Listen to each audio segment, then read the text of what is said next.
अस्सलामुअलैकुम दोस्तों, आप सुन रहे हैं बायोकेमिस्ट्री चैनल में आसिम अंसारी को।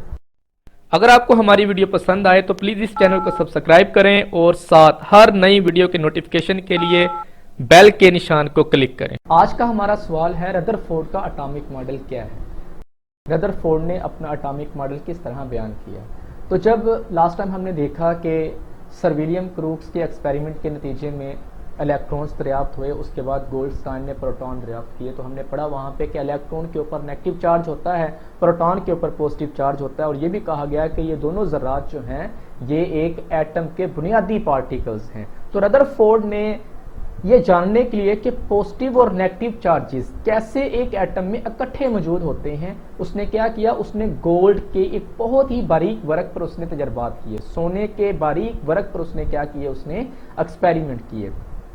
उसने सोने के 0.00004 सेंटीमीटर बारीक वर्क पर अल्फा पार्टिकल्स की उसने क्या की, बौछार की। अल्फा पार्टिकल की उसने उसके ऊपर बमबारी की।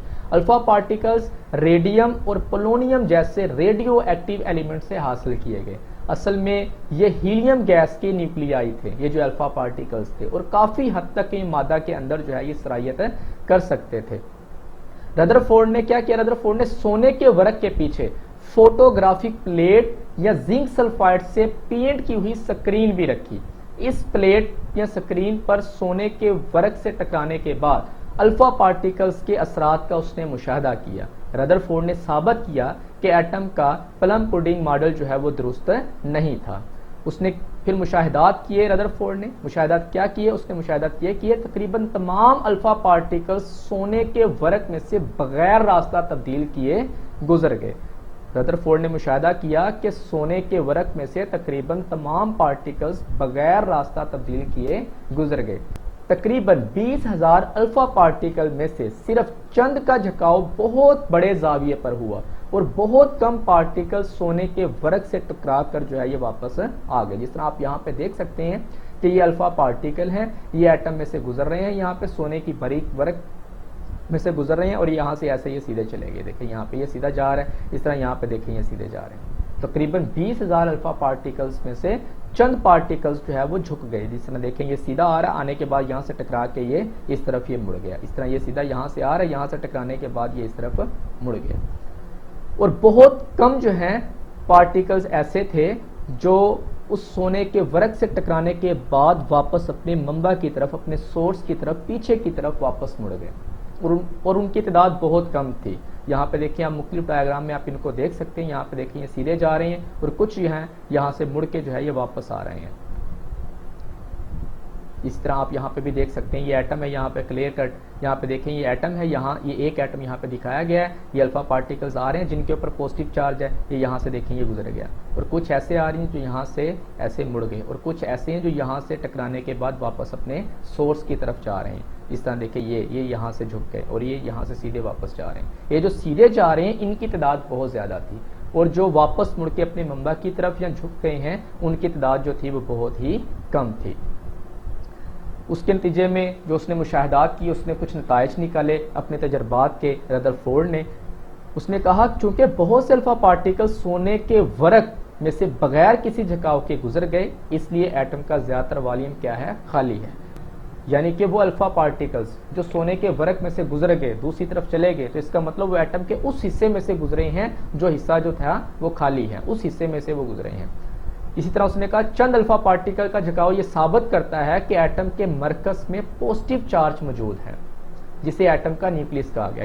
यहाँ पर एक बात देखें कि हीलियम के ऊपर, हीलियम के जो न्यूक्लियाई थे उनके ऊपर जो है कौन सा चार्ज था, पॉजिटिव चार्ज था। इसका मतलब वो पॉजिटिव चार्ज से टकरा के वापस आए हैं। अगर वो पॉजिटिव चार्ज से ना टकराते तो वो सीधे चले जाते। तो इसका मतलब इनके ऊपर पॉजिटिव चार्ज है, जिसके ऊपर टकरा के ये वापस आए हैं उनका चार्ज भी क्या है, पॉजिटिव ही है, इसलिए ये वहां से वापस आ गए, क्योंकि पॉजिटिव और पॉजिटिव चार्जेस एक दूसरे को रिपेल करते हैं। चंद अल्फा पार्टिकल्स का मुकम्मल तौर पर वापस मुड़ना ये ज़ाहिर करता था कि न्यूक्लियस बहुत ही कसीफ और क्या है जी, सख्त पार्टिकल्स हैं, कि जिस हिस्से से ये टकरा के आ रहे हैं इसका मतलब वो हिस्सा क्या है, बहुत ही कसीफ और सख्त है। जिस तरह देखिए आप एक बॉल को, एक गेंद को दीवार के साथ मारते हैं तो गेंद आपके पास वापस आती है, इसका मतलब दीवार जो थी वो बड़ी थी, सख्त थी, कसीफ है।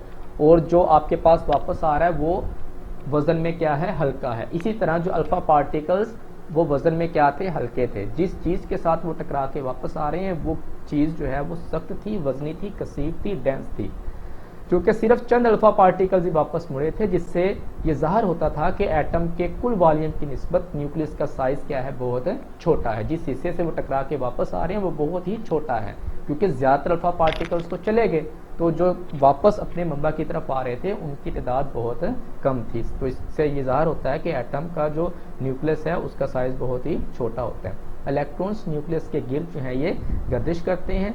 इस तरह चूंकि एटम मजमूई तौर पर क्या होते हैं, न्यूट्रल होते हैं, इसलिए एटम में मौजूद इलेक्ट्रॉन्स की तादाद प्रोटॉन्स की तादाद के बराबर होती है। हमें ये पता है, हम ये कहते हैं कि एटम एक न्यूट्रल पार्टिकल्स है।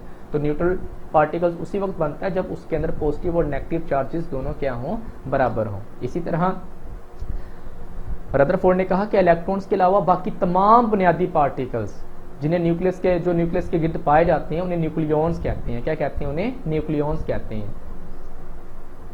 रदरफोर्ड के मॉडल के नकाइस आगे हम देखेंगे। अगरचे रदरफोर्ड ने यह साबित कर दिया था कि एटम का प्लम पुडिंग मॉडल दुरुस्त नहीं है, लेकिन इसके अपने मॉडल में भी बहुत सारे नकाइस थे। उनमें से देखें यहाँ पे, रेडिएशन की क्लासिकल थ्योरी के मुताबिक इसका जो पहला डिफेक्ट था रदरफोर्ड के एटॉमिक मॉडल का, वो ये था कि रेडिएशन की क्लासिकल थ्योरी के मुताबिक इलेक्ट्रॉन्स चूंकि चार्ज रखते हैं, इलेक्ट्रॉन्स क्या रखते हैं, चार्ज, इसलिए इन्हें मुसलसल एनर्जी खारिज करनी चाहिए।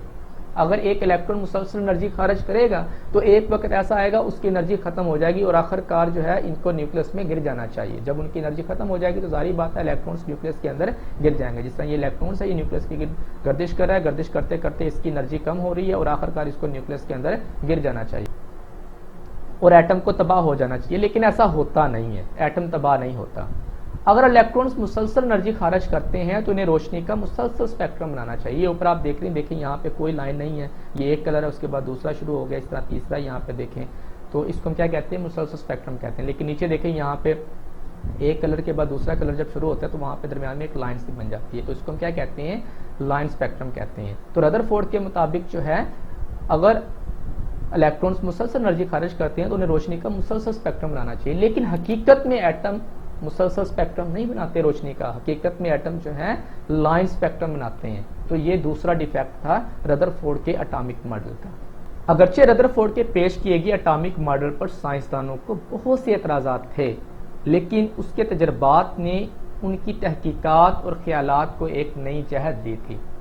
साइंसदानों ने बहुत सारे सवालात के जवाब तलाश करना शुरू किए। मसलन एनर्जी के मुसलसल अखराज की वजह से एटम गैर क़याम पजीर क्यों नहीं है, क्योंकि यहाँ पे हमने देखा कि रदरफोर्ड के मुताबिक इलेक्ट्रॉन्स को मुसलसल एनर्जी खारिज करना चाहिए और आखिरकार उनको न्यूक्लियस में गिर जाना चाहिए। जब इलेक्ट्रॉन ही न्यूक्लियस में गिर जाएगा, इतना इसका मतलब यह है कि एटम जो है वो क्या है, गैर क़याम पजीर है। लेकिन ये गैर क़याम पजीर नहीं होता एटम।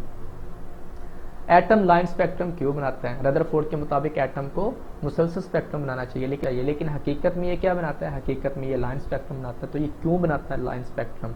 साइंसदानों ने सोचा कि रदरफोर्ड का एटॉमिक मॉडल इसका मतलब ठीक नहीं है, इसके अलावा कोई और मॉडल भी होना चाहिए। तो इन सवालात ने रदरफोर्ड के मॉडल को नाकस करार दिया।